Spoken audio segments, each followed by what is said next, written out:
नमस्कार स्टूडेंट्स, स्वागत है आपका केडी स्टडी क्लब में। आज हम क्लास 6 की साइंस बुक चैप्टर 9 के अभ्यास प्रश्न करने जा रहे हैं। आइए प्रश्न पहला करते हैं। आवास किसे कहते हैं? आवास वह परिवेश जिसमें पौधे और जंतु रहते हैं, वह उनका आवास कहलाता है। जहाँ पर हम रहते हैं वह हमारा आवास कहलाता है। ठीक है ना। कैक्टस मरुस्थल में जीवन यापन के लिए किस प्रकार अनुकूलित है? मतलब कैक्टस में ऐसे कौन से गुण हैं जिस कारण से वह मरुस्थल में अपना जीवन यापन करता है? तो ये क्या, जिस कैक्टस में दिखाई देने वाले जो पत्तियां होती है, दरअसल वह पत्ती नहीं, उनका तना होता है। कैक्टस जो है वाष्पोत्सर्जन द्वारा जल की बहुत कम मात्रा निष्कासित करता है। पत्तियां इनकी जो होती है बहुत छोटी होती हैं और कांटे के रूप में होती हैं, जो पत्तियों से पानी को नहीं निकलने देते हैं।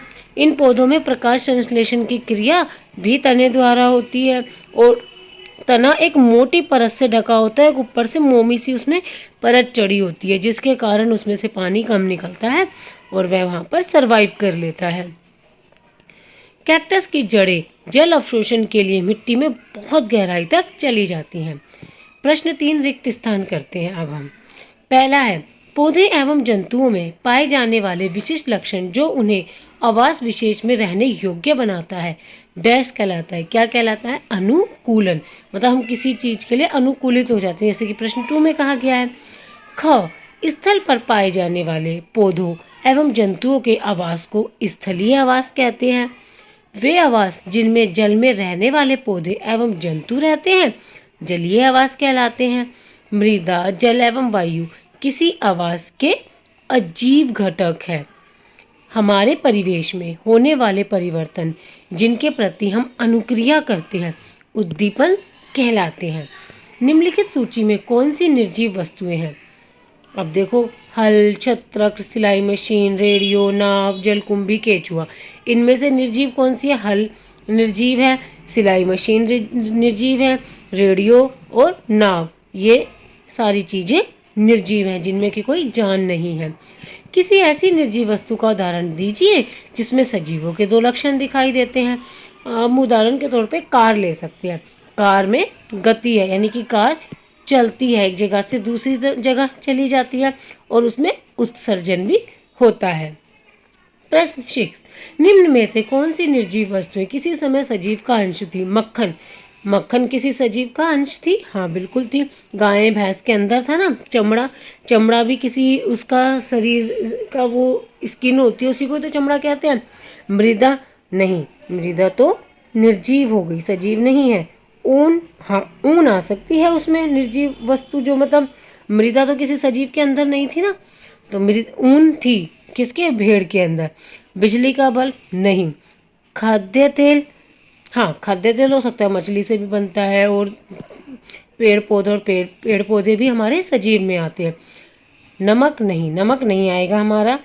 सेब, सेब आएगा। रबड़, रबड़ आएगा। तो हमारी कौन कौन सी चीज़ें हो गई हैं जो निर्जीव तो है परंतु कभी सजीव का अंश थी? मक्खन, चमड़ा, ऊन, खाद्य तेल, सेब और रबड़।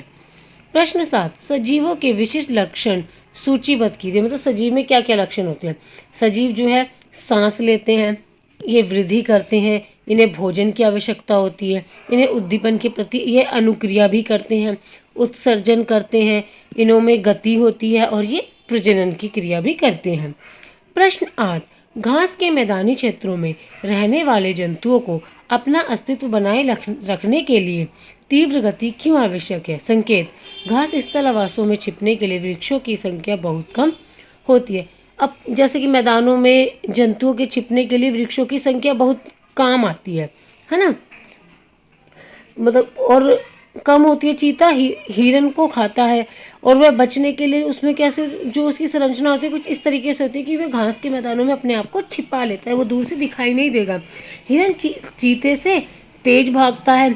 इस प्रकार घास के मैदानों में जीवन के लिए गति बहुत महत्वपूर्ण है। कि मतलब देखो, अगर वह हिरन जो है तेज नहीं दौड़ेगा तो वह चीते से कैसे बचेगा? और चीते की जो खाल है वो इस तरीके की नहीं होगी कि वह अपने आप को घास में छुपाए, तो वह कैसे सरवाइव करेगा? इसी तरीके से जंतुओं का अपना अस्तित्व होता है। और धन्यवाद, आगे मिलेंगे दूसरे चैप्टर में।